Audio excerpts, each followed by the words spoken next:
Olá, passando aqui para deixar mais uma pequena pérola. Na palavra de Deus em Marcos 8, o versículo 34, nos diz assim: E chamando a si a multidão com os seus discípulos, disse-lhe: Se alguém quiser vir após mim, negue-se a si mesmo. Tome a sua cruz e siga-me, porque aquele que quiser salvar a sua vida, perdê-la-á. Mas quem perder a sua vida por minha causa e do evangelho, salvá-la-á.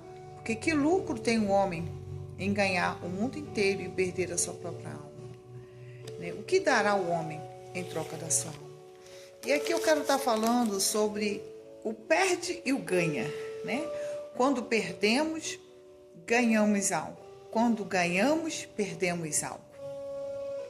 E Jesus também falou em Marcos 10, que fala assim, a partir do 28. E Pedro começou a dizer-lhe: Eis que nós deixamos tudo e te seguimos. E Jesus respondendo disse: Na verdade eu vos digo que não há nenhum homem que tenha deixado casa, ou irmãos, ou irmão, ou pai, ou mãe, ou mulher, ou filhos, ou campos, por causa de mim e do evangelho, que não receba 100 vezes tanto, já neste tempo, em casa, irmãos, irmãs, mães e filhos e campos, com perseguições, e no mundo vindouro a vida eterna. Então, aqui deixa bem claro que em algumas situações você pode perder muito, mas no meio dessa perda sempre vai ter algum ganho. E eu refletindo sobre isso, sobre pessoas que estão perdendo grandes tesouros, perdendo esposo, perdendo familiares, perdendo amigos, e a dor da perda é uma dor horrível, E no meio de tudo isso fica sempre aquela questão, e agora o que fazer da vida depois dessa grande perda, E eu fiquei meditando sobre isso, o que se pode ganhar diante de uma grande perda? E às vezes eu fiquei assim imaginando, porque uma mulher quando se casa, ela ganha um marido. Mas ela vai perder algumas coisas. Vai perder o quê? Às vezes a privacidade dela. Vai perder o quê? A questão dela, a autonomia dela. Porque tudo ela vai ter que estar em aliança com o marido. E ao mesmo tempo, uma mulher quando perde o seu esposo, perde um ente querido, ela fica meio perdida. Porque exatamente, ela se perde porque metade dela foi embora com aquele homem, Ou com aquela esposa, no caso.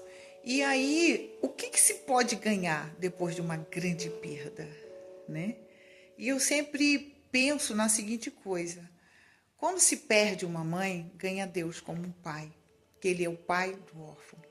E quando se perde um marido, se ganha um grande juiz, porque ele é o juiz da viúva.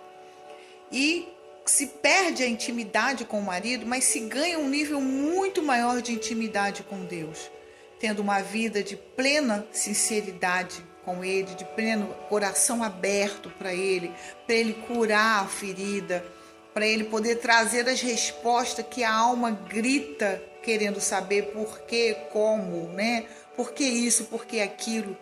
E Deus, Ele não vai, nunca, Deus vai se incomodar ou se ofender com essas perguntas nesse momento de dor e de perda. E no meio dessas perdas também tem a perda do missionário, que larga tudo e vai para o campo. Então larga a mãe, larga pai, larga família, larga campos, larga herança, Larga às vezes empresa.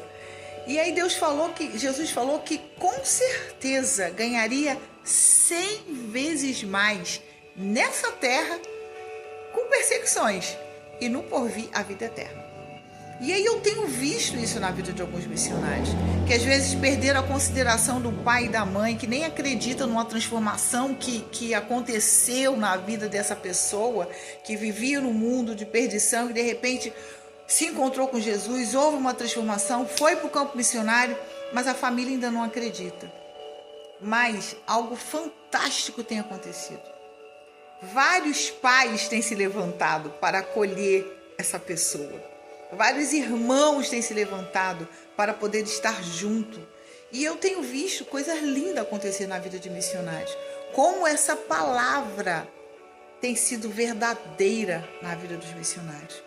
Que largaram tudo por amor do evangelho e ganharam coisas tremendas, vivendo debaixo do mover do sobrenatural e ganhando coisas aqui nessa terra também, ganhando pai, ganhando mãe, ganhando irmãos, ganhando conselheiros, ganhando amigos, coisas que aqueles que não quer perder acaba não ganhando. Essa coisa fantástica de fazer parte, sabe, da família de Cristo, né? Onde nunca a gente perde. O nosso perder sempre vai ter um grande ganho. Fica aqui essa pérola. Às vezes precisamos perder algo para ganhar algo muito mais valioso, muito mais precioso do que aquilo que perdemos. Vamos meditar sobre isso. Perder não é bom, mas em cada perda tem um ganho. E ganhar também é maravilhoso, mas às vezes, enquanto ganhamos, vamos perder algo. E a gente tem que sempre saber qual é o mais importante, o que nós vamos ganhar, vai valer a pena o que vamos perder? Fica aqui essa reflexão. Tem mais pérolas por aí.